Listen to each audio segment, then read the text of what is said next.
ప్రభునందు ప్రియ దేవుని పిల్లలారా, మీ అందరికి కూడా నా శుభాభివందనాలండి. అందరూ బాగున్నారు కదా? వాక్యంలోకి వెళ్దాం. ఆదికాండము 4వ అధ్యాయం 1వ వచనం చదువుతున్నాను చూడండి.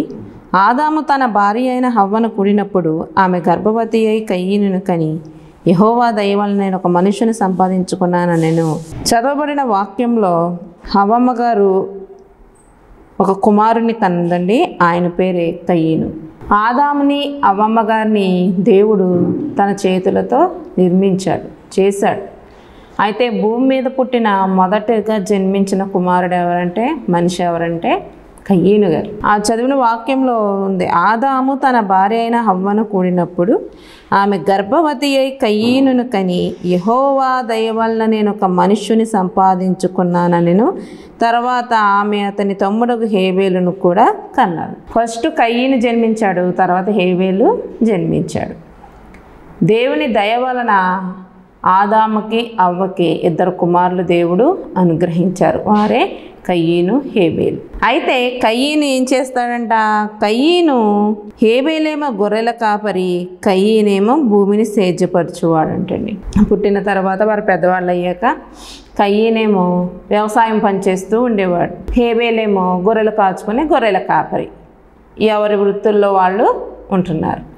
అయితే వారిద్దరంట ఒక నిర్ణయం తీసుకున్నారంటే ఏంటంటే, కొంతకాలమైన తర్వాత కయీను పొలము పంటలో కొంత యెహోవాకు అర్పణగా తెచ్చాను, హేబేలు కూడా తన మందలో తొలిచూలును పుట్టిన వాటిలో కొవ్విన వాటిని కొన్ని తెచ్చాను అని దేవుని వాక్యం సెలవిస్తుంది. అంటే దేవుని సన్నిధికి వారు కొన్ని అర్పణలను తీసుకుని వెళ్ళారు.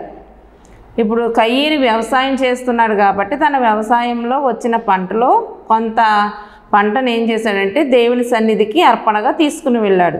హేబేలు గొర్రెల కాపరి కాబట్టి తన మందలో తొలిచూలు పుట్టిన కొవ్విన మంచివి శ్రేష్టమైనవి కొన్ని ఏం చేసే కొవ్విన వాటిని అతను కొన్ని తెచ్చుకుని దేవుని సన్నిధికి అర్పణగా తీసుకుని వెళ్ళాడు. మొదట దేవుని సన్నిధికి అర్పణ తెచ్చింది కూడా వాళ్ళే. మొట్టమొదట వారి నుంచి స్టార్ట్ అయింది దేవుని సన్నిధికి అర్పణలు తీసుకురావడం, కానుకలు తీసుకురావడం, ప్రథమ ఫలములు తీసుకురావడం, శ్రేష్టమైన వాటిని తీసుకురావడం. ఫస్ట్ కయీను హేబేలు నుంచే స్టార్ట్ అయ్యింది. అసలు కయీనుకి హేబేలుకి అర్పణ దేవుని సన్నిధికి తీసుకువెళ్ళాలని ఎవరు చెప్పుంటారు? ఇంకెవరున్నారండి అక్కడ? వాళ్ళ తల్లిదండ్రులు ఆదాము అవ్వమ్మగా తప్ప ఇంకెవ్వరు లేరు. వాళ్ళిద్దరు. ఇంకా వాళ్ళకి ఎవరు చెప్తారు? వాళ్ళ తల్లిదండ్రులే చెప్తారు. ఏమనంటే, దేవుడి దయ వల్ల ఇవన్నీ మనము పొందుకున్నాము, ఇవన్నీ దేవుడు మనకి ఇచ్చాడు కాబట్టి, దేవుడు మనకి ఇచ్చాడు కాబట్టి మనం దేవునికి ఇవ్వాలి, దేవునికి మనం అర్పణలు పట్టుకుని వెళ్ళాలి, దేవుని సన్నిధికి మనకి దేవుడు ఇచ్చిన దాంట్లోంచి కొంత శ్రేష్టమైన భాగాన్ని దేవుని సన్నిధికి తీసుకుని వెళ్ళాలి అని ఆదాము అవ్వగారు తమ బిడ్డలకు చెప్పారు కాబట్టి వాళ్ళు దేవుని సన్నిధికి అర్పణలను తీసుకొచ్చారు. మరి ఆదాము గారికి అవ్వగారికి ఎవరు చెప్పి ఉంటారు? దేవుడు చెప్పాడు. మరి వాళ్ళని నిర్మించిన తర్వాత వాళ్ళు ఎవరితో సహవాసం చేశారు? దేవునితో సహవాసం చేశారు.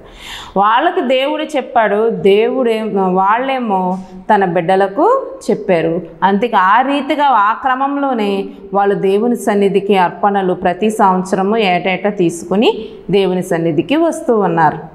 మరి ఈరోజు కాలంలో ఈ జనరేషన్లో మీరు మీ బిడ్డలకు చెబుతున్నారా? ఇప్పుడు ఆదాము అవ్వగారు తమ బిడ్డలకే దేవుని సన్నిధికి అర్పణలు తీసుకువెళ్ళాలని ఎలా చెప్పారో, మీరు మీ బిడ్డలకి మన దేవుని సన్నిధికి వెళ్ళినప్పుడు మనము దేవుని సన్నిధికి అర్పణలు పట్టుకుని వెళ్ళాలిరా అని చెబుతున్నారా? ఎందుకు 10 రూపాయలు తీసుకో వెళ్ళి కొనేసుకో, ఈ 100 రూపాయలు తీసుకో వెళ్ళి కొనేసుకో, 200 అది కొనేసుకో, ఈ 300 అది కొనేసుకో, కొనేసుకో అని ఇచ్చి కొనేసుకోమంటున్నారే కానీ, ఇదిగో మీకు ఇంత సొమ్ము మీకు ఇస్తున్నాం, అందులో దేవుని సొమ్ము దేవుని సన్నిధికి తీసుకువెళ్ళండి, దేవుని సన్నిధిలో దేవునికి అర్పణగా ఇవ్వండి అని ఎంతమంది ఈరోజు తమ బిడ్డలకు చెబుతున్నారు? ఏంటి, వారు చేస్తే తమ బిడ్డలు కూడా చేస్తారు. ఇప్పుడు ఆదాము అవ్వమ్మ గారు చేసేవారు కాబట్టి, వాళ్ళు చెప్పారు కాబట్టి బిడ్డలకి వాళ్ళు ఆచరించారు, వాళ్ళు పాటించారు. ఈరోజు నువ్వు దేవుని సన్నిధికి, దేవునికి నేను అర్పణలు ఇవ్వాలి, దేవునికి నేను కానుకను ఇవ్వాలి అని నువ్వు అనుకుని నువ్వు చేసి నీ బిడ్డలకు చెబితే వాళ్ళు కూడా చేస్తారు. నువ్వు చెయ్యవు, నీ బిడ్డలకి చెప్పవు, ఇంక వాళ్ళు ఎలా నేర్చుకుంటారు? ఏది నేర్చుకోవాలన్నా మొదట పిల్లలండి ఏది నేర్చుకోవాలన్నా మొదట తల్లిదండ్రుల దగ్గర నుంచే నేర్చుకుంటారు. ప్రతిదీ కూడా పిల్లలు వాళ్ళ తల్లిదండ్రుల్ని పరిశీలిస్తూ ఉంటారు. మనం అనుకుంటాం వాళ్ళు ఏం పట్టించుకోరలే మనల్ని, వాళ్ళు ఏం మనల్ని ఏం చూడలే, మనం ఏం చేస్తున్నామో ఏం చేద్దామో అని అనుకోవద్దు అసలు. ఇప్పుడు ప్రతిదీ కూడా మనల్ని వాళ్ళు అబ్జర్వ్ చేస్తూనే ఉంటారు. మన మాట తీరు ఎలాగుంటుంది, మన ప్రవర్తన ఎలాగుంటుంది, మన క్రియలు ఎలాగుంటున్నాయి అని వాళ్ళు ప్రతిదీ మనం చూసి నేర్చుకుంటూ ఉంటారు. ఒక అమ్మాయి చూడండి, తన తల్లి ఏ విధంగా జడేసుకుంటుందో, ఏ విధంగా చీర కట్టుకుంటుందో, ఏ విధంగా డ్రెస్ వేసుకుంటుందో అన్నీ పరిశీలిస్తూ ఉంటుంది. ఏం చేస్తుందంటే ఒకసారి తల్లి యొక్క డ్రెస్ యొక్క చున్నీ తీసుకుని అమ్మ ఎలా చీర కట్టుకుంటుందో అలా కట్టుకుని మురిసిపోతూ ఉంటుంది కదండి. అంటే వాళ్ళు మనల్ని ఏం చేస్తారు, పసిగడతా ఉంటారు, అబ్జర్వ్ చేస్తూ ఉంటారు. మా అమ్మ ఎలా ఉంటుంది, ఎలా చేస్తుంది. ఒకసారి చూడండి, మన వంట పని గట్ట చేసుకుంటూ ఉంటే పిల్లలు చూస్తూ ఉంటారు ఇలాగా అని. ఒకసారి వాళ్ళు ఏం చేస్తారంటే అమ్మ ఇలా వండుతుంది, ఇలా కోస్తుంది, ఇలా కడుగుతుంది, ఇలా ఉతుకుతుందని వాళ్ళు ఒకసారి మనకొచ్చి ఆ విధంగా చేస్తూ ఉంటారు కదండి. మనం ఏం చేస్తామో వాళ్ళు అదే చేస్తారు. మనం ఎలా ప్రవర్తిస్తామో మన బిడ్డలు అలాగే ప్రవర్తిస్తారు. మనం ఎలా మాట్లాడతామో మన బిడ్డలు కూడా అలాగే మాట్లాడతారు కాదంటారా? కొంతమంది చూడండి, వాళ్ళ ఇంట్లో అందరూ బూతులు తప్ప ఎక్కువ బూతులు మాట్లాడుతూ ఉంటారు. ఇప్పుడు ఆ పిల్లలు వాళ్ళ ఇంట్లో ఉన్నప్పుడు వాళ్ళ తల్లిదండ్రులు లేదా పెద్దవాళ్ళు, అమ్మమ్మలో, తాతయ్యలో, నాన్నలు ఎవరో ఒకరు సంథింగ్ వారు మాట్లాడుతున్న మాటని వీళ్ళు వింటూనే ఉంటారు. ఎప్పుడో ఒక రోజున ఆ మాటలు వీళ్ళు కూడా మాట్లాడతారు. ఎందువల్ల? తల్లో, తండ్రో, అమ్మమ్మో, తాతయ్యో, నానమ్మో, తాతయ్య ఎవరో ఒకరు మాట్లాడతారు. ఆ మాటలు వీళ్ళు వింటారు. ఆ మాటలు ఇలా మాట్లాడాలనుకుంటా, మా ఇంట్లో మా పెద్దవాళ్ళు మాట్లాడుతున్నారు కదా, నేను కూడా మాట్లాడొచ్చు అని ఆ మాటలే వీళ్ళు కూడా మాట్లాడుతూ ఉంటారు. అంటే నువ్వేం చేస్తే నీ బిడ్డలు అదే చేస్తారు. నువ్వు మంచి పనులు చేస్తే నీ బిడ్డలు మంచి పనులే చేస్తారు. నువ్వు చెడ్డ పనులు చేస్తే వారు చెడ్డ పనులే చేస్తారు. నువ్వు చెడ్డ మార్గాల్లో వెళ్తే నీ బిడ్డలు కూడా అదే మార్గాల గుండా వెళ్తారు. ప్రతీదీ కూడా ఆ తల్లిదండ్రుల మీదే వారు ఆధారపడి ఉంటారు. వారి యొక్క ప్రవర్తన, బిడ్డల ప్రవర్తన ఆధారపడి ఉంటుంది.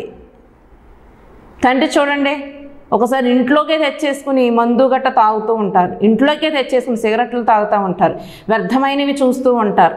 అలాంటప్పుడు ఒక కుమారుడు అవి తండ్రి చేస్తున్నవి చూస్తూ ఉంటే వాడు ఏమనుకుంటాడు, ఇది కరెక్ట్ అనుకుంటా మా నాన్న చక్కగా ఇంట్లోకే తెచ్చుకొని చేసేస్తున్నాడు ఇవన్నీ, ఇలా చేయొచ్చు అన్నమాట అని రేపొద్దున్న వాడు కూడా డైరెక్ట్గా ఇంట్లో తెచ్చుకునే తాగుతాడు, ఇంట్లో తెచ్చుకునే కాలుస్తాడు. నువ్వు చూసే అపవిత్రమైన వీడియోలే వాడు చూస్తాడు.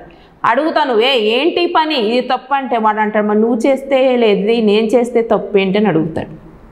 అప్పుడు నీ దగ్గర సమాధానం ఉందా?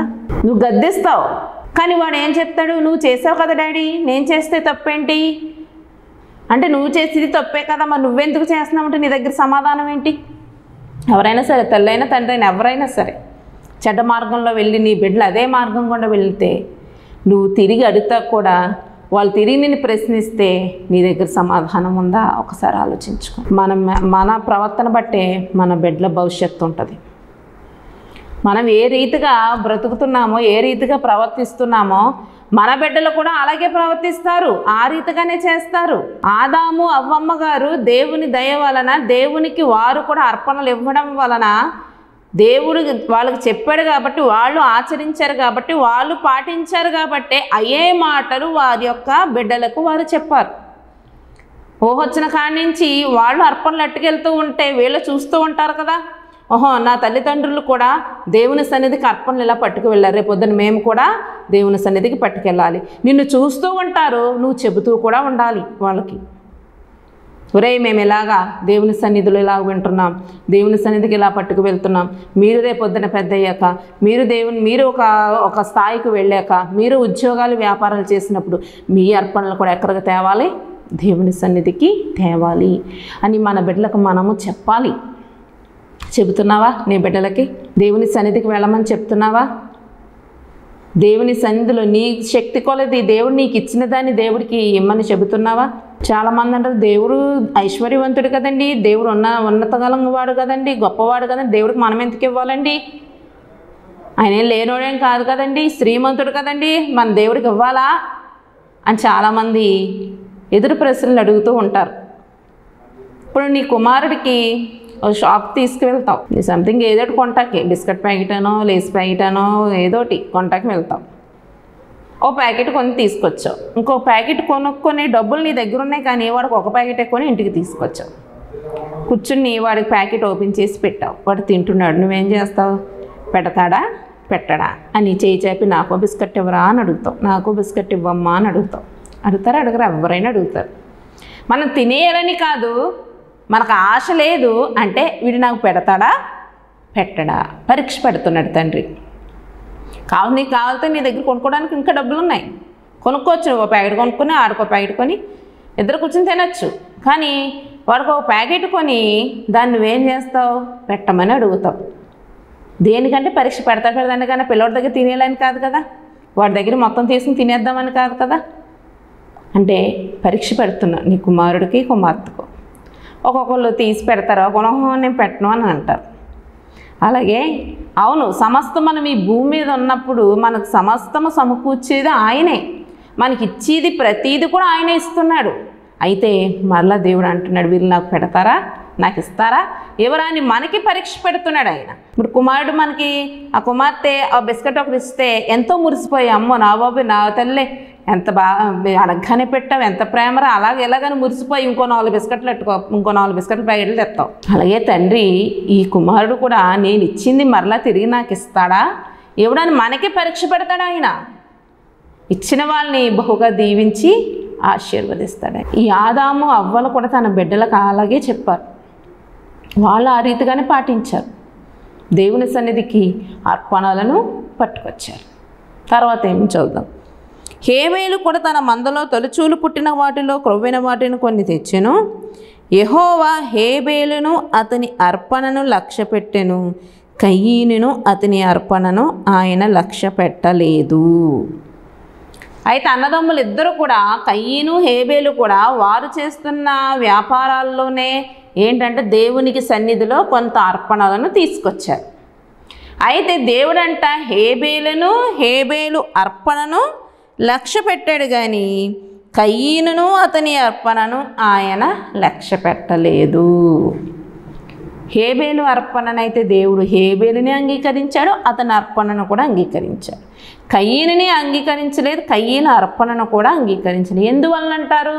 ఇద్దరూ తెచ్చారే అర్పణలు దేవుని సన్నిధికి. తను చేస్తున్న వ్యవసాయంలోంచి కొంత దేవునికి తెచ్చాడు, హేబేలు చేస్తున్న ఆ గొర్రెల వ్యాపారాల్లో నుంచి శ్రేష్టమైనవి తెచ్చాడు. మరి ఇద్దరు కూడా దేవుని సన్నిధికి అర్పణలు తీసుకొచ్చారు. కానీ దేవుడు హేబేలు ఒక్క అర్పణనే దేవుడు అంగీకరించాడు. మరి కయీనుది ఎందుకు అంగీకరించలేదు అంటే తర్వాత చూద్దాం. కాబట్టి కయీనుకు మిక్కిలి కోపం వచ్చి అతడు తన ముఖము చిన్నబుచ్చుకొనగా యెహోవా కయీనుతో, నీకు కోపమేలా, ముఖం చిన్నబుచ్చుకొని ఉన్నావేమి? నీవు సత్క్రియ చేసిన ఎడల తల ఎత్తుకొనవా, సత్క్రియ చేయని ఎడల వాకిట పాపం పొంచియుండెను. చూసారా, దేవుడు ఎందుకు కయీను అర్పణ అంగీకరించలేదంటే అతను ఏం చేయలేదంట, సత్క్రియలు లేవంట ఆయనకి. అంటే మంచి పనులు చేయడు. అతను చేసే పనులన్నీ దేవునికి వ్యతిరేకమైన పనులు, దేవునికి విరుద్ధమైన పనులు, చెడ్డ పనులు కయీను చేస్తున్నాడు. కాబట్టి కయీను అర్పణను దేవుడు అంగీకరించలేదు. తెస్తానికి ఇద్దరు తెచ్చారు అర్పణలు. అయితే దేవుని దృష్టిలో హేబేలు అర్పణ ఆయనకు అంగీకారమైంది. ఎందుకంటే హేబేలు దేవునికి నచ్చినట్టు బ్రతుకుతున్నాడు, మంచి పనులు చేస్తూ బ్రతుకుతున్నాడు, విధేయత కలిగి బ్రతుకుతున్నాడు, దేవునికి నచ్చినట్టు బ్రతుకుతున్నాడు, దేవునికి లోబడి బ్రతుకుతున్నాడు, దేవుడు చెప్పే ప్రతి మాటకు విధేయత చూపుతూ బ్రతుకుతున్నాడు. కాబట్టి హేబేలు యొక్క అర్పణను హేబేలును కూడా దేవుడు అంగీకరించాడు. మరి కయీనును ఎందుకు అంగీకరించలేదంటే కయీనేమో దేవునికి విరోధంగా బ్రతుకుతున్నాడు, దేవునికి అయిష్టంగా బ్రతుకుతున్నాడు, దేవునికి ఇష్టం లేని పనులు చేస్తున్నాడు, దేవుని మాటకు లోపడతలేదు, దేవునికి విధేయత చూపట్లేదు. ఏదో వస్తున్నాము వెళ్తున్నాము ఇస్తున్నాము అన్నట్టే వెళ్ళిపోతున్నాడే తప్ప దేవునికి అంగీకారమైనట్లు, దేవునికి ఇష్టమైనట్లు, దేవుడు మనం తెచ్చే అర్పణలు అంగీకరించుకునేటట్లు కయీనైతే బ్రతకడం లేదు. అందుకే కయీను యొక్క అర్పణను కయీనును దేవుడు అంగీకరించలేదు. ఆయన నువ్వు సత్క్రియలు చేస్తే నువ్వు తలెత్తుకుందువు కదా, అంటే నీ దగ్గర ఏమి లేవు, సత్క్రియలు లేవు, నీ దగ్గర మంచి పనులు లేవు, మంచి క్రియలు లేవు, మంచి నడవడిక లేదు, మంచి ప్రవర్తన లేదు, మంచి మాట తీరు లేదు. అందుకే నీ అర్పణ నీవు నాకు అంగీకారము కాదు అని దేవుడు చెబుతూ ఉన్నారు. మరి ఈరోజు చాలామంది దేవుని సన్నిధికి అర్పణలు తీసుకొస్తూ ఉంటున్నారు, కానుకలు తీసుకొస్తూ ఉంటున్నారు. మరి నీ అర్పణ నీ కానుక దేవునికి అంగీకారంగా ఉన్నదా? ఒకసారి ఆలోచించావా ఎప్పుడైనా? అండ్ కొంతమంది దేవుని సన్నిధికి వస్తూ ఉంటారు, అబ్బో బోలు ప్రార్థన చేస్తారు, పండగలన్న మీటింగ్స్ అన్న కానుకలు ఇస్తూ ఉంటారు, వాళ్ళకి ఏమైనా పంటలో ఉన్న బిజినెస్లో ఉన్న తెచ్చిస్తారు, అంతా బాగుంటుంది. కానీ మరి తెచ్చిస్తున్నావు నీ అర్పణ, నీ జీవితం ఎలా ఉంది, నువ్వు ఎలా నడుస్తున్నావు, నీ ప్రవర్తన ఎలాగుంది, నీ క్రియలు ఎలాగున్నాయి, నీ మాట తీరు ఎలాగుంది, నీ చేతలు ఎలాగున్నాయి, నీ నడవడికలు ఎలాగున్నాయి? ఒకసారి ఆలోచించావా ఎప్పుడైనా? అర్పణలు అంటే అర్పణలు తెచ్చి ఇచ్చేస్తున్నావు. మరి అర్పణకి దేవుడు, ఆ అర్పణ నేను తెచ్చిన అర్పణ నా దేవుడు అంగీకరిస్తున్నాడా లేదని ఎప్పుడైనా ఆలోచించారా? ఆలోచించరు. ఇచ్చేస్తున్నాం కదా, దేవుడే ఇచ్చేస్తాడులే, నువ్వు ఇచ్చేస్తున్నావు. కానీ నీ ప్రవర్తన ఎలాగుంది, నీ క్రియలు ఎలాగున్నాయి? నువ్వు మంచి పనులు చేస్తున్నావా? దేవునికి నచ్చినట్టు బ్రతుకుతున్నావా? దేవునికి విరోధంగా బ్రతుకుతున్నావా? దేవునికి నచ్చని పనులు చేస్తున్నావా? విధేయత చూపుతున్నావా? వాక్యానికి లోబడుతున్నావా? గద్దింపు మాటకు లోబడుతున్నావా? ముఖం చిన్నబుచ్చుకుని కయ్యను వలె ముఖాన్ని చిన్నబుచ్చుకుని వెళ్ళిపోతున్నావా? ఇక్కడ కయ్యనికి ఏమొచ్చేసిందంట? కోపం వచ్చేసిందంట. తన అర్పణ ఎప్పుడైతే అంగీకరించలేదో దేవుడు, వెంటనే ఆయనకి ఏమొచ్చేసింది? కోపం వచ్చేసంట, ముఖం చిన్నబుచ్చుకున్నాడంట. ఈరోజు చాలామంది విశ్వాసులు కూడా దేవుని వాక్యము వెల్లడవుతూ ఉండగా అందులో గద్దింపు మాటలు వస్తుంటే వారికి ఏమొచ్చేస్తుంది? కోపం. ఆ నిమిషమే అప్పుడుదాకా కిలకిలకిల నవ్వుతూ ఉంటారు. ఎప్పుడైతే వారికి ఆ గద్దింపు మాట వాక్యం తగలగానే ముఖం ఏమైపోతుంది? చిన్నబుచ్చేసి ఒకళ్ళు పక్క వెళ్ళిపోతాయి, మళ్ళీ 4 వారాలు కనపడరు, మళ్ళీ మాట్లాడరు. ఏమ్మా రాలేదని ఏ అమ్మ పక్కమ్మ అని అడిగితే అదిగో నా గురించే చెప్పారు, నన్నే అంటున్నారు, నన్నే చెందుతున్నారు, మాటలు నా మాట ఎత్తుతున్నారు, నా ఊసి ఎత్తుతున్నారు అని ఆ పక్కమ్మకో ఎదురమ్మకో ఎవరో ఒకరికి చెప్తారు. వాక్యం అనేది ఒక్కరికే కాదు కదండి. ఇప్పుడు ఎంతమంది ఒక సంఘంలో 20 మందో 30 మందో 40 మంది 50 మంది 100 మందో లక్షల మంది ఉన్న సంఘాలు ఉన్నాయి. మనిషికి ఒక వాక్యం చెప్పరుగా, మనిషికి ఒక వాక్యం చెప్పరు. ఆ టైంలో దేవుడు ఎలా, పరిశుద్ధాత్మ దేవుడు ఎలా మాట్లాడిస్తే అలా మాట్లాడుతూ ఉంటారు. ఆ సమయంలో ఆ పని నువ్వు చేస్తే అది నీకు తగులుతుంది. అంత మాటలు మీ గురించి చెప్తే మాకు ఇంకేం పని లేదమ్మా. దేవుని వాక్యము వెల్లడిపరిచినప్పుడు, ఆ వాక్యం ద్వారా నిన్ను దేవుడు గద్దిస్తున్నప్పుడు నువ్వేం చేసుకోవాలి? సరి చేసుకోవాలి. అంతేగాని కయ్యనిలా కోప్పడిపోయి ముఖం చిన్నబుచ్చేసుకుంటే నువ్వు ఎలా దీవించబడతావు? నువ్వు ఎలా ఆశీర్వదించబడతావు? నిన్ను నువ్వు సరి చేసుకోకపోతే రేపొద్దున నువ్వు పరలోక రాజ్యానికి ఎలా చేరతావు? చేరగలవా? చేరలేవు. ఇప్పుడు దేవుని మాటలే మీకు బోధిస్తూ ఉన్నప్పుడు, ఆ మాటలే మీకు నచ్చనప్పుడు మరి దేవుని రాజ్యానికి ఎలాగెళ్తారు మీరు? సైతాను పనిది. నిన్ను అదిగో నీ గురించి చెప్తున్నారు, నీ గురించి చెప్తాను, సైతాను నిన్ను ప్రేరేపిస్తూ ఉంటుంది. నీ హృదయంలోంచి స్వరం వినబడుతూ ఉంటుంది. అవును, అప్పుడు నువ్వు అనుకుంటావు, అవును కదా నా గురించేగా చెప్తున్నారు, చిచ్చి ఎలా చెప్తున్నారేంటని నీకు ఒక వ్యతిరేకమైన భావాన్ని వాడు పుట్టిస్తాడు. వాడికి చోటు ఇవ్వకూడదు, అపవాదికి చోటు ఇవ్వద్దని దేవుని వాక్యం సెలవిస్తుంది. కానీ మనం వాడికే చోటిస్తాం. ఈ కయ్యను దేవుని దృష్టిలో నీతిమంతుడిగా లేడు, ఆయన యొక్క క్రియలు కూడా బాగోలేదు. అందుకే దేవుడు అతని అర్పణను కానీ అది అంగీకరించకపోయేటప్పటికీ ఏమొచ్చేసిందంటండి? కోపం వచ్చేసి మొహం పక్కెట్టేసుకున్నాడంట. ఎంత బాగుందో చూసారా? కోపం ఇచ్చేసి మొహం పక్కెట్టేసి, తను చేసింది తప్పు చేస్తే తప్పు చేసావని చెబితే ఏమొచ్చేసింది? కోపం వచ్చేసింది. ఈరోజు చాలామంది నువ్వు చేసింది తప్పమ్మా అంటే ఏమొస్తుందండి? కోపం వస్తుంది. అంతేగాని అవును నేనే కదా ఈ పాపం చేసింది, నేనే కదా ఈ తప్పు చేసింది, నేనేం చేయాలి? సరి చేసుకోవాలి. ఆ పాపాన్ని నేను విడిచిపెట్టేయాలి, ఆ తప్పుని నేను విడిచిపెట్టేసి దేవునికి ఇష్టంగా బ్రతకాలి. అప్పుడే కదా దేవుడు నన్ను అంగీకరిస్తాడని ఈరోజు ఎంతమంది ఆలోచిస్తున్నారు? వాక్యం వస్తూ ఉండగా, గద్దిస్తూ ఉండగా, అమ్మో దేవుని మాటలు నిజంగా ఈరోజు నన్ను గద్దించాయి, నా జీవితాన్ని నేను సరిచేసుకోవాలి, నా బ్రతుకుని నేను సరిచేసుకోవాలి. అవును, నేను అర్పణ దేవుని సన్నిధికి పట్టుకెళ్తున్నాను, నేను కానుకలు దేవుని సన్నిధికి పట్టుకెళ్తున్నాను. అవును, నా బ్రతుకు బాగోలేదు, నా క్రియలు బాగోలేదు, నా పనులు బాగోలేదు, నా మాట తీరు బాగోలేదు. అవును కదా, నిజమే, నేను సరిచేసుకోవాలి అని అనుకుంటున్న వారు ఎంతమంది? మరి నీ క్రియలు ఎలాగున్నాయి? నువ్వు బూతులు మాట్లాడేసి, సిగరెట్లు కాల్చేసి, మందులు కాల్చేసి, సొట్లు కాల్చేసి, ఆదివారం తలస్నానం చేసేసి, చక్కగా బట్టలు కట్టేసుకుని బైబిల్ పెట్టుకుని వచ్చేసి దేవుని సన్నిధిలో నువ్వు కానుకేస్తే, అర్పణిస్తే దేవుడు అంగీకరిస్తాడా? అంగీకరించు. ఈ కయ్యని ఎలాగైతే కయ్యను అర్పణను కూడా అంగీకరించలేదో, నిన్ను నీ అర్పణను కూడా దేవుడు అంగీకరించడు. నువ్వు అనుకుంటున్నా ఇచ్చేస్తున్నాను కదా అండి. కయ్యను ముందు పుట్టాడు కదా, హేబేలు తర్వాత పుట్టాడు. అంటే హేబేలు కంటే కయ్యను ముందు నుంచి అర్పణలు తెస్తున్నాడు. కానీ దేవుడు ఎప్పుడైతే హేబేలు కూడా తేవడం మొదలుపెట్టాడో అప్పుడు స్పష్టంగా చూపించాడు, కయ్యను అర్పణ నాకు ఇష్టం లేదు, నేను అంగీకరించు. ఎందుకంటే కయ్యను ప్రవర్తన నాకు నచ్చలేదు. మరి ఒక్కసారి మీరు ఆలోచించండి, కయ్యని ప్రవర్తన రీతిగా మీరు ఉన్నారా? కయ్యనులాగే బ్రతుకుతున్నారా? కయ్యనులా మూర్ఖత్వంగా వెళ్తున్నారా? కయ్యనులా కోపించుకుని వెళ్తున్నారా? ముఖాలు చిన్నబుచ్చుకుని వెళ్ళిపోతున్నారా? ఒకసారి ఆలోచించండి. మీరు వెళ్తున్న మీ సంఘాల్లో కూడా మీ దైవజనులు ఎన్నో రీతిగా ప్రతిసారి వాక్యం ద్వారా మిమ్మల్ని గద్దిస్తూ ఉండొచ్చు. ఆ గద్దింపుని బట్టి మనం ఏమవ్వాలి? లోబడాలి. ఆ గద్దింపును తీసుకోవాలి, సరిచేసుకోవాలి. ఇంకెంతకాలము సరిచేసుకొని బ్రతికేనా ఇంకలాగా?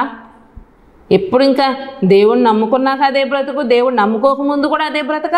దేవుణ్ణి నమ్ముకున్నామంటే మన జీవితంలో మార్పు కనబడాలి. ఎదుటి వాళ్ళు చూస్తే, అమ్మో ఒకప్పుడు ఈ బిడ్డ దేవుణ్ణి నమ్ముకున్నప్పుడు చాలా ఇదిగా ఉండేది, ఇప్పుడు దేవుణ్ణి నమ్ముకుని దేవుని సన్నిధికి వెళ్తే ఎంత మార్పు వచ్చింది, ఎంత మాట తీరు ఎంత చక్కగా ఉంది, ప్రవర్తన అనే సాక్ష్యం నీకు ఉండాలి తప్ప ప్రార్థనకి వెళ్ళినా అదే బ్రతుకు, ప్రార్థనకి వెళ్ళకముందు ఇదే బ్రతుకురా ఎంతకు వచ్చింది అని దేవుణ్ణి మనకు అవమానం తెచ్చే రీతిగా మనం జీవించకూడదండి. మరి నీ అర్పణ అంగీకారం అవుతుందని ఒకసారి ఆలోచించావు. నీ క్రియలు ఎలాగున్నాయి? నీ మాట తీరు ఎలాగుంది? నీ ప్రవర్తన ఎలాగుంది? మంచి పనులు చేస్తున్నావా, చెడ్డ పనులు చేస్తున్నావా? దేవునికి ఇష్టంగా బ్రతుకుతున్నావా, ఇష్టం లేకుండా బ్రతుకుతున్నావా? దేవునికి విధేయత చూపుతున్నావా, విధేయత చూపటం లేదా? లోబడుతున్నావా, లోబడుతులేదా? ఇలాగా కయ్యనులాగా కోపగించుకుని ముఖం చిన్నబుచ్చుకుని వెళ్ళిపోతున్నావేమో. దేవుని సన్నిధిలో వాక్యం వచ్చినప్పుడు, నీకు గద్దింపు మాటలు వినబడినప్పుడు నువ్వు కూడా కయ్యని వల్ల కోపమించేసుకుని ముఖం పక్కెట్టేసుకుని పాస్టర్ గారు ఎదురైనా సరే ఆయన ఎవరో తెలియదు అన్నట్టు వెళ్ళిపోతున్నావేమో. కొంతమంది ఇప్పుడు ఆదివారం ఏదైనా వాక్యం కొంచెం తగిలితే ఆ తర్వాత ఎప్పుడైనా ఆవిడ అలాగొచ్చి పాస్టర్ గారు ఇబ్బంది మీద అలా వెళ్తే, అయ్య బాబు పాస్టర్ గారు వస్తున్నారు, మళ్ళీ ఏం చెప్పాలి? వందనాలు చెప్పాలి. మొన్న నన్ను గుళ్ళో ఏమైనా ఎలాగనేసారు, నేను చెప్పను, నాకు కోపం వచ్చింది, ఇప్పుడు ఏదో ఒక ఇంట్లోకి దూరేయాలని కొంతమంది అటు ఇటు చూసుకుని దూరేస్తారు. కొంతమందికి ఏ అవకాశం లేదనుకోండి, అసలు వెళ్ళే మనిషి ఎవరో కూడా మనకు తెలియనట్టు నటిస్తారు, పక్క తల కింద కట్టేసుకుని వెళ్ళిపోతారు. పాస్టర్ గారికి అలా ఉండదు కదా, అయ్యో మన విశ్వాసలాగా ఉందని అమ్మ వందనాలమ్మ అంటారు. అప్పుడు ఏం చేస్తారు? అమ్మ వందనాలు అన్నప్పుడు చెప్పాలా వద్దా? అప్పుడు లోపల ఎంత ఉన్నా బయటికి ఏం చెప్తుంది ఆవిడ? వందనాలు అంటుంది. లోపల కోపం ఉంది, మాట్లాడకూడదనే కోపం ఉంది, వందనాలు చెప్పకూడదనే కోపం ఉంది. అందుకే చూసినా చూడనట్టు వెళ్ళిపోతుంది. కానీ దైవజనులకు అలా ఉండదు కదా. విశ్వాసులు ఎంత బాధ పెట్టినా, ఎన్ని ఉన్నా, ఎన్ని మాట్లాడినా నా బిడ్డ కనపడినప్పుడు అమ్మ వందనాలు, ఎలా ఉన్నారు, బాగున్నారు, ఆరోగ్యం బాగుంటుందని దైవజనులు తమ బిడ్డల కొరకు పరామర్శిస్తూ ఉంటారు. నువ్వు ఆ రీతిగానే ప్రవర్తిస్తున్నావా? ఒకసారి ఆలోచించు. హెబ్రీయుల పత్రిక చదువుదాం, చూడండి. హెబ్రీయుల పత్రిక, హెబ్రీయులు రాసిన పత్రిక 11వ అధ్యాయము 4వ వచనం చదువుతున్నాను, చూడండి. విశ్వాసమును బట్టి హేబేలు కయ్యను కంటే శ్రేష్టమైన బలి దేవునికి అర్పించెను.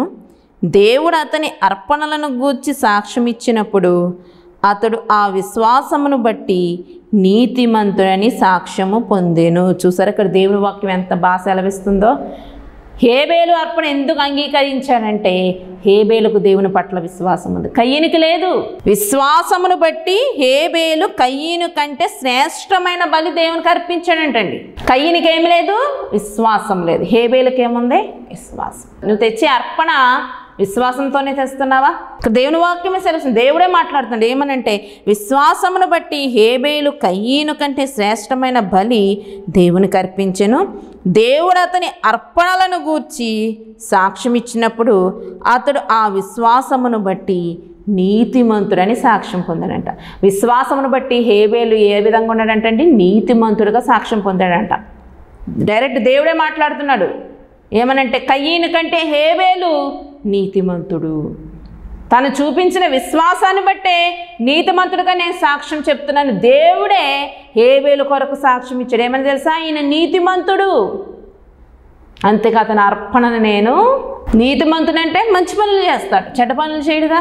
హేబేలు విశ్వాసమును బట్టి నీతిమంతుడిగా ఎంచడం బట్టి అతని యొక్క అర్పణను దేవుడు అంగీకరించాడు.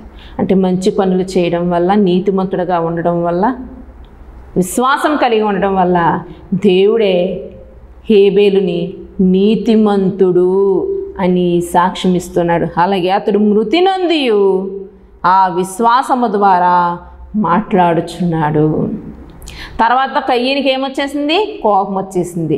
పొలంలోనంట అన్నదమ్ములు మాట్లాడుకుంటున్నారంట. ఏమని మాట్లాడుకుంటారు? మామూలుగా అయితే తను ఒకవేళ సరి చేసుకోవాలనుకుంటే, తమ్ముడు హేబేలు, అవును నేను తప్పే చేస్తున్నాను, నేను దేవునికి అయిష్టంగా బ్రతున్నాను, నిజమే దేవుడిని అర్పణ అంగీకరించలేదు, ఎందుకంటే నాలో తప్పు ఉంది, దేవుడు చేసింది కరెక్టు, ఈసారి నుంచి అయినా నా ప్రవర్తనే మార్చుకుని దేవునికి ఇష్టంగా బ్రతుకుతాను అని మాట్లాడుకుంటే అక్కడతో అయిపోయేది. కానీ తన తమ్ముడి మీదే, తన తమ్ముడు అర్పణ అంగీకరించాడని దేవుడు కయ్యని హేబేలు మీద పడి అతను ఏం చేశాడు, చంపేశాడు. చంపేసిన తర్వాత దేవుడు అడుగుతున్నాడు, కయ్యను నీ తమ్ముడేడి అంటే కయ్యను ఏమంటాడు తెలుసా, ఏమో నాకు తెలియదు, నేనేమన్నా నా తమ్ముడికి కావాలి వాడినా అని అడిగాడంట. అప్పుడు దేవుడు అంటున్నాడు, అదిగో నీకు తెలీదా, నీ తమ్ముని రక్తము నాకు మొర పెడుతుంది. అదే చెప్తున్నాను ఇక్కడ. అతడు మృతి పొందినా సరే అతని విశ్వాసం ఏమవుతుందంట, మాట్లాడుచున్నాడంట. తన విశ్వాసము ద్వారా మాట్లాడుచున్నాడు. అవును, మనం చనిపోయినా మన విశ్వాసం మాట్లాడాలి. మనం చూపించిన దేవుని పట్ల విశ్వాసం దేవుడి ఎదుట మాట్లాడాలి. మరి నీ విశ్వాసం ఎలా ఉంది దేవుని పట్ల? నువ్వు నీతిమంతుడుగా, నీతిమంతురాలుగా ఎంచబడుతున్నావా? నీ పనులు, నీ క్రియలు ఎలాగనే ఒక్కసారి ఆలోచించు. కొంతమంది మనుషులు చాలామంది అంటారు, మమ్మల్ని వాళ్ళు చాలా చిన్న చూపు చూస్తున్నారండి, మాకు విలువ ఇవ్వట్లేదండి, మమ్మల్ని చాలా విరుద్ధంగా చూస్తున్నారండి, లేకపోతే మాకు అసలు మేము ఎంత మంచిగా ఉన్నా మమ్మల్ని వ్యతిరేకంగానే చూస్తున్నారని చాలామంది బాధపడుతూ ఉంటారు. మనుషులు మన కోసం మంచిగా మాట్లాడినా మాట్లాడకపోయినా పర్వాలేదు, వాళ్ళు మనం పట్టించుకున్నా పర్వాలేదు, కానీ దేవుడు మన గురించి మాట్లాడాలి. ఎదుటివారు మన గురించి సాక్ష్యం ఇచ్చినా ఇవ్వకపోయినా పర్వాలేదు, కానీ దేవుడు మన కొరకు సాక్ష్యం చెప్పాలి. ఇప్పుడు హేబేలుని గురించి దేవుడు ఏం చెప్పాడు, ఇతను నీతిమంతుడు, విశ్వాసమును బట్టి ఇతను నీతిమంతుడు. హేబేలు గురించి తన విశ్వాసాన్ని బట్టే అతను మృతి నందునను మాట్లాడుచున్నాడు. ఈ సాక్ష్యం దేవుడు మన గురించి దేవుడు మాట్లాడాలి. మనుషులు మనం మెచ్చుకోకపోయినా పర్వాలేదు, మనం మంచి సాక్ష్యం చెప్పినా చెప్పకపోయినా పర్లేదు, కానీ దేవుడు నీ గురించి నా గురించి ఒక మంచి సాక్ష్యాన్ని చెప్పాలి. హేబేలు లాగా, హేబేలుని ఏ రీతిగా దేవుడు నీతిమంతుడిగా ఎంచాడో అలాగే దేవుడు మనల గురించి కూడా సాక్ష్యం చెప్పే రీతిగా మనం బ్రతకాలి, మనం జీవించాలి. ఒకసారి ఆలోచించండి, కయ్యనులా జీవిస్తున్నావా, హేబేలులా జీవిస్తున్నావా? కయ్యనికి విశ్వాసం లేదు, నీతిమంతుడు కాదు, తన క్రియలు బాలేదు. హేబేలు విశ్వాసం కలిగిన వాడు, నీతిమంతుడు, మంచి పనులు చేసినవాడు. మరి ఏ రీతిగా నువ్వు బ్రతకాలనుకుంటున్నావు? ఎవరిలాగా నువ్వు జీవించాలనుకుంటున్నావు? నీ అర్పణ దేవుడు అంగీకరించాలన్నా, దేవుడు నిన్ను అంగీకరించాలన్నా, నీ గురించి మంచి సాక్ష్యం చెప్పాలన్నా, రేపొద్దున ఆయన రాజ్యాన్ని నీకు ఇవ్వాలన్నా హేబేలులా బ్రతుకు. ఇప్పుడు ఖచ్చితంగా దేవుడిని ప్రతిది అనుగ్రహిస్తాడు. అట్టి కృప దేవాతి దేవుడు మన అందరికీ దయచేయునుగాక. ఆమేన్. ప్రార్థన చేసుకుందాం. మహాగణుడా, పరిశుద్ధుడా, ప్రేమ కలిగిన తండ్రి, నీకు వందనాలు. ఇక్కడ నిలబడిన నలుపురాలను అయోగ్యరాన్ని ఎందుకు పనికి నిలబెట్టిన తండ్రి, ఇప్పుడు వరకు నాయన ప్రభు కయ్యని నుంచి హేబేలు నుంచి మాకు మంచి మాటలు బోధించావు ప్రభు, నీకు వందనాలు ప్రభు. అవును నాయన, మేము కయ్యని వలె కాకుండా హేబేలు వలె బ్రతికే బ్రతుకులు మా అందరికీ దయచేయమని, నీ కృపతో నింపి సహాయం అందించమని, విన వాక్యాన్ని బిడ్డల హృదయాలు భద్రపరచమని, వాక్యానుసారమైన జీవితాలు జీవించే కృప దయచేయండి. యేసు పరిశుద్ధ నామమున వేడుకొని ప్రార్థిస్తున్నాను పరమ తండ్రి. ఆమేన్. Praise the lord.